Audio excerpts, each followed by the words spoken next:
खोपोली शहरातील गुडलक चौकामध्ये उभारण्यात आलेला क्लॉक टॉवर सध्या नागरिकांच्या संतापाचा विषय ठरतोय।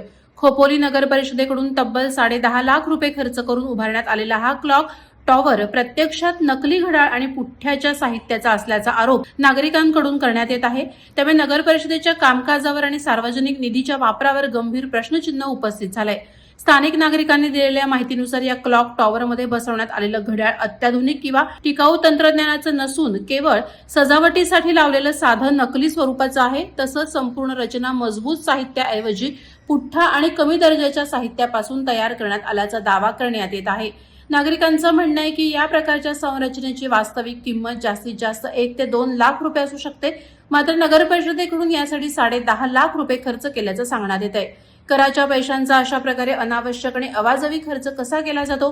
शहरात पाणी पुरवठा, रस्ते, स्वच्छता, आरोग्य सेवा यासारख्या मूलभूत सुविधांमध्ये अजूनही त्रुटी असताना सौंदर्यीकरणाच्या नावाखाली इतका मोठा खर्च करणं कितपत योग्य आहे असा सवाल उपस्थित केला जातोय। सामाजिक कार्यकर्ते आणि स्थानिक रहिवासी या प्रकरणाची चौकशी करण्याची मागणी करत आहेत। या प्रकरणावर आता प्रशासन काय भूमिका घेते आणि चौकशी होते का याकडे खोपोलीकरांचं लक्ष लागलं आहे। वादळवारा लाईव्हसाठी न्यूज ब्युरो, खोपोली। नवी मुंबई व रायगड जिल्ह्यातील ताज्या बातम्या आणि घडामोडींसाठी सबस्क्राईब करा वादळवारा लाईव्ह चॅनल आणि दाबा बेल आयकॉन।